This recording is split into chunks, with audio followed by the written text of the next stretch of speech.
Hello everyone, welcome to my YouTube channel. तो आज का जो हमारा टॉपिक है वो है भगवान दास। आपके पीजीटी में ये सिलेबस में दिए हुए हैं थिंकर।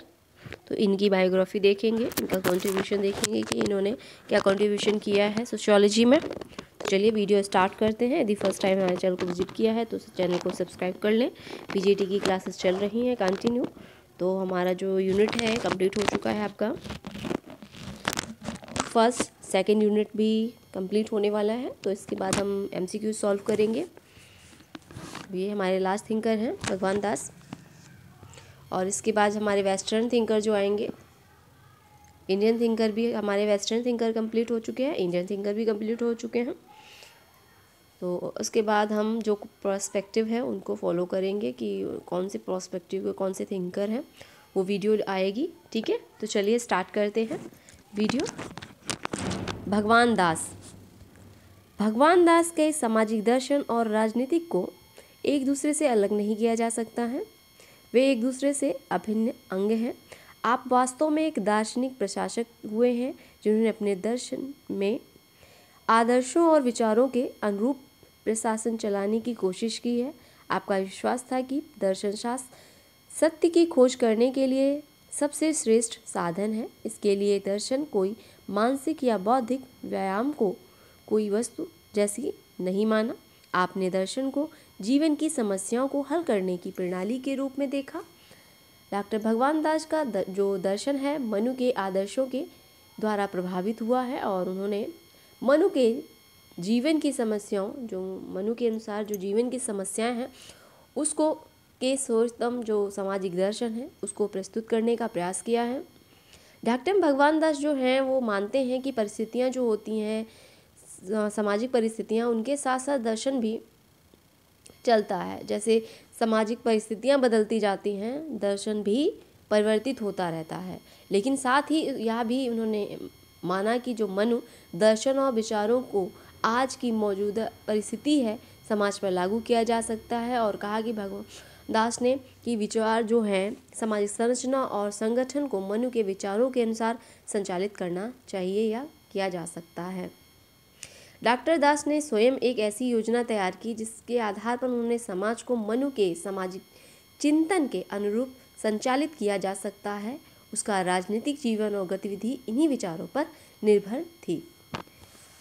डॉक्टर जो दास है उन्होंने कहा कि जो भारत है, भारत की स्वतंत्रता के संदर्भ में निर्विचार प्रस्तुत किए। उन्होंने कहा कि जो देश है, देश का आदर्श पूर्ण स्वतंत्रता होनी चाहिए। वे दार्शनिक थे और उन्होंने कहा कि जो देश का आदर्श पूर्ण स्वतंत्रता होनी चाहिए। भगवान दास ने किसी भी रूप में कृत्रिमता या बनावटी या मिथ्यवैता को पसंद नहीं किया। आपने भारतीय दर्शन और पाश्चात्य दर्शन का जो भी संयम था उसका रूप मिलता जुलता प्रकट किया और कहा कि समाज और राष्ट्र के प्रति उनकी सेवा को ध्यान में रखकर ही इन्हें, जो आपके भगवान दास हैं, इन्हें 1955 में भारत रत्न प्रदान किया गया। उपाधि इनको मिली थी इसी संबंध में। तो इन्होंने सामाजिक चिंतन के लिए ही नहीं बल्कि इन्हें सामाजिक दर्शन के लिए भी व्यवहारिक रूप से गतिविधियों के रूप में याद किया जाता है। इन्होंने एक कॉन्सेप्ट जैसे सामाजिक व्यवस्था है इसके बारे में बात की है, सोशल सिस्टम के बारे में। तो इन्होंने क्या सोशल सिस्टम के बारे में बताया है वो भी देख लेते हैं। इनके कॉन्सेप्ट क्या थे। भगवान दास जो हैं वर्ण व्यवस्था के प्रवर्तकों के सामाजिक संगठन के सिद्धांत के रूप में श्रेष्ठ और पूर्ण निष्ठा रखते हैं। उनके अनुसार जाति का निर्धारण जन्म के आधार पर नहीं होकर प्रकार और भूमिका के आधार पर होना चाहिए। इन्होंने बताया यदि जो जाति है लोग जन्म के आधार पर मानते हैं, इसे हम प्रकार और भूमिका के आधार पर निर्धारित करना चाहिए। जो व्यक्ति समाज में अपनाता है, भगवान दास ने हिंदू धर्म ग्रंथों के अनुसार इनको आधार मानते हुए बताया कि प्राचीन जो समाजवाद था उसने प्रस्तावित था कि जो सिद्धांत इस प्रकार है, इतिहास को भौतिक विचारों की जगह आध्यात्मिक भौतिकवादी विचारधारा को प्रतिष्ठित करना चाहिए। भगवान दास की मान्यता थी कि जो ब्राह्मण हैं, क्षत्रिय हैं, वैश्य हैं, शूद्र हैं, ये चार जो वर्ण बताए हैं व्यवसाय वर्गों को श्रेणी में संगठित किया जाए। इन श्रेणियों के अध्यक्ष का 4 वर्गों में ज्ञान और अनुभव के आधार पर चुनाव हो। उन्होंने कोई संदेह नहीं कि भगवान दास की वर्ण व्यवस्था प्राचीन समाजवाद के नाम से पुनर्जीवित करने की इच्छा थी, लेकिन हर हाल जो चीज़ें थीं उस आधार पर निष्कर्ष नहीं निकल पाया और निकाला नहीं जा सकता कि उन्होंने आधुनिक जाति व्यवस्था के माध्यम से किए गए अन्यायों का भी किसी न किसी रूप में प्रस्ताव प्रस्तुत किया। उनकी मान्यता की थी कि जो जाति व्यवस्था है जटिल को बहुत कुछ कमज़ोर हो गई है या कमज़ोर होनी चाहिए, जिसमें भगवान दास ने वर्ग विहीनता की जगह पर व्यवसाय वर्गों के समर्थक थे और उन्होंने गांधी जी के जो समान आश्रम व्यवस्था में विश्वास था उनके मौलिक और स्वरूप में भी उन्होंने विश्वास रखा। आगे इनका जो एक कॉन्सेप्ट है समवेत धर्म सम आल रीजन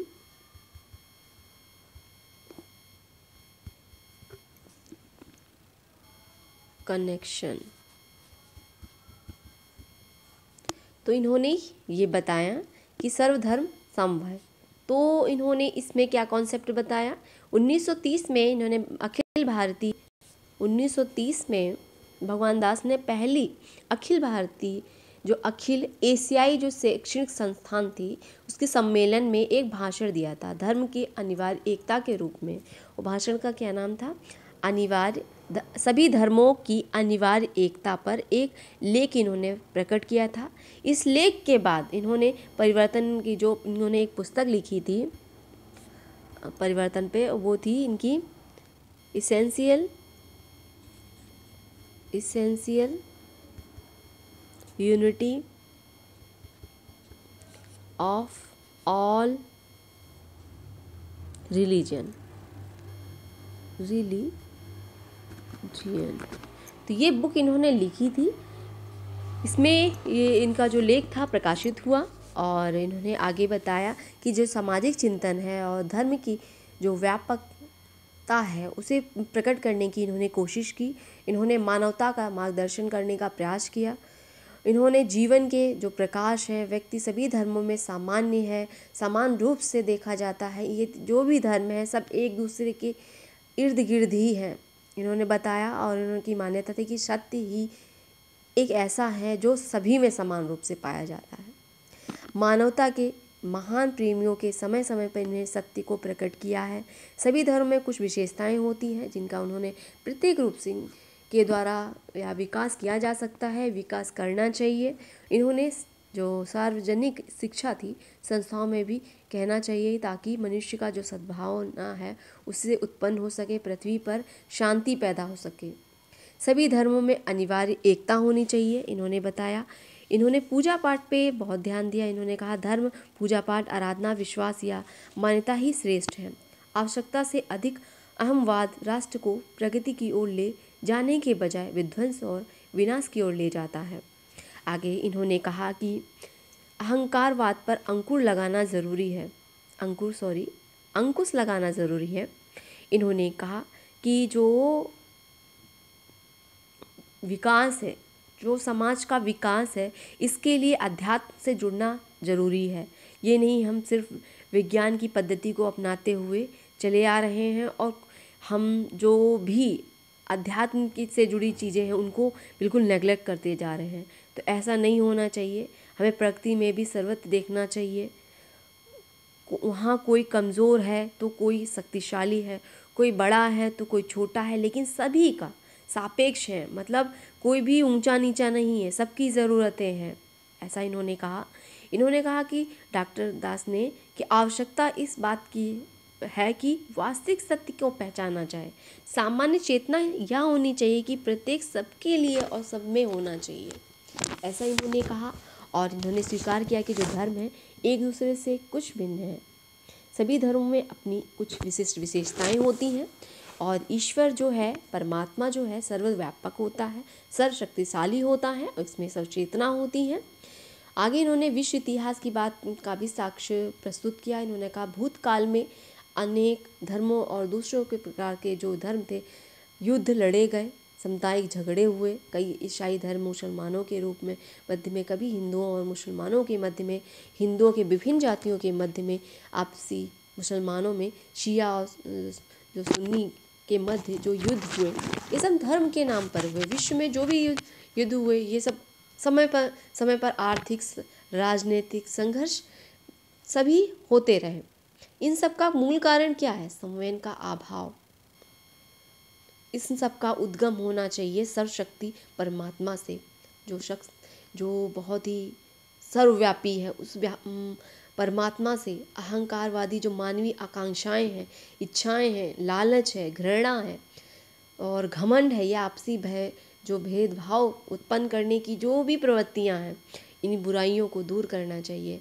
अनेक जो सांप्रदायिक राष्ट्रों का जो युद्ध होते आ रहे हैं या हो रहे हैं, वास्तविक सत्य की पहचान कर राष्ट्र को युद्ध के भय से मुक्त कर देना चाहिए। प्रयास करना चाहिए। वास्तविक सत्य तक जानने के लिए हमें सार्वभौमिक सत्य की ओर आगे आना चाहिए और इस धर्म के विषय में अनेक धर्मों के जो आदेश हैं उनके धर्मों में कुछ न कुछ तो कहा ही गया है, तो हमें एकता के सूत्र में पिरो के रखना चाहिए। तो ये थे हमारे भगवान दास, जिन्होंने अपने कॉन्सेप्ट दिए और इन्होंने अध्यात्म और जो आज की जनरेशन जो भौतिकवादी हो गई है उसे संवेदन करने के लिए कहा। इन्होंने कहा अध्यात्म से जुड़कर हम समाज की जो समस्याएं हैं उसका निवारण कर सकते हैं। तो इस तरीके से इन्होंने बताया। आई होप आपके लिए हेल्पफुल रही होगी वीडियो। नेक्स्ट वीडियो में हम MCQ सॉल्व करेंगे। तो वीडियो कैसी लगी ज़रूर कमेंट में बताइएगा और नेक्स्ट वीडियो में फिर मिलते हैं। Thanks for watch.